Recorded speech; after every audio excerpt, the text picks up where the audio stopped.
Сините Богу и на земята мир, между човеците благоволение. Възлюбени в Господа Христа, братя и сестри, многоуважаема госпожо градоначалник на град Казанлък, Казанлъшка духовна околя, скъпи в Христа Господа представители на различни държавни институции, председатели на общински съветници, кметове извън Казанлъшка община, Казанлъшка духовна околие.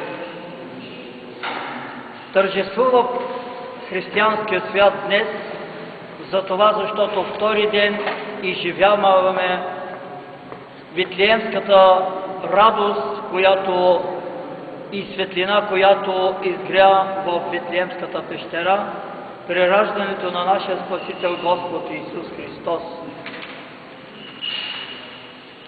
Тази витлеемска светлина, тази витлеемска радост и този витлеемски мир, който се възвести от ангелите, нека пребъдва между човеците, както пее църквата днес.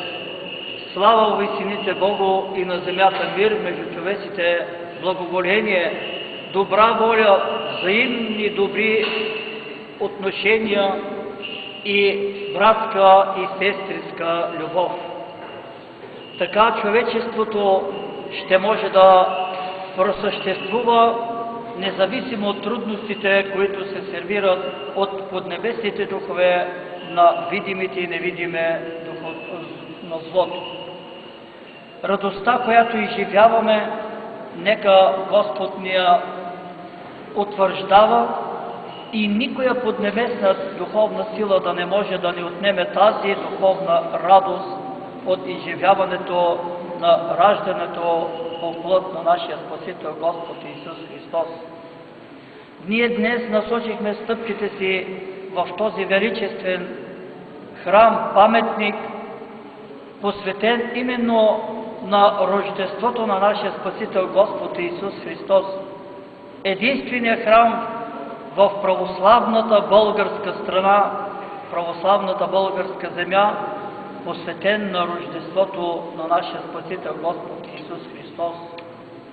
Трябва да знаем, особено младото поколение, което подраства, че без исторически корени ние не можем да пребъдваме и така е, който не стои твърдо в корените на историята, то това дърво изсъхва и бива изкоренявано.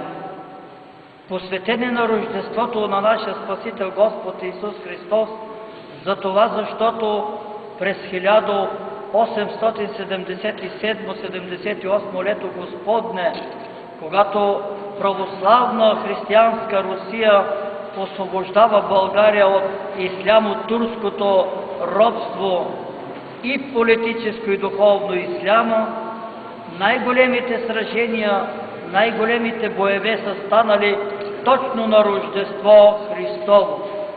И след освобождението на България от исляма се решава да се изгради православен християнски храм, посветен именно и исторически потвърждаващо за изхода на тази война, рождеството на нашия Спасител Господ Исус Христос.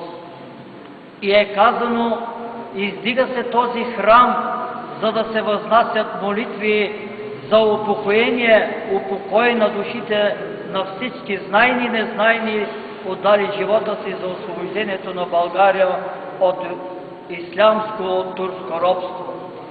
И ето ние днес изпълняваме това поръчение в знаки на благодарност и признателност към освободителите и така да предадем щафетно на подрастващите млади духовници и младото българско население, българската нация, да не забравя благодарността и признателността, която е едно от най-висшите християнски добродетели.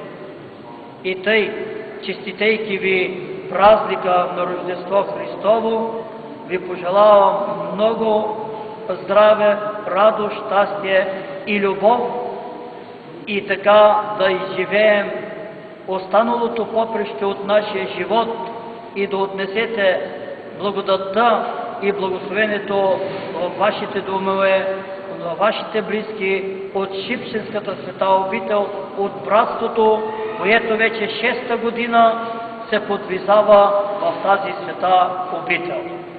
Божието благословение да бъде на всички, сега, винаги, во веки веков. Амин.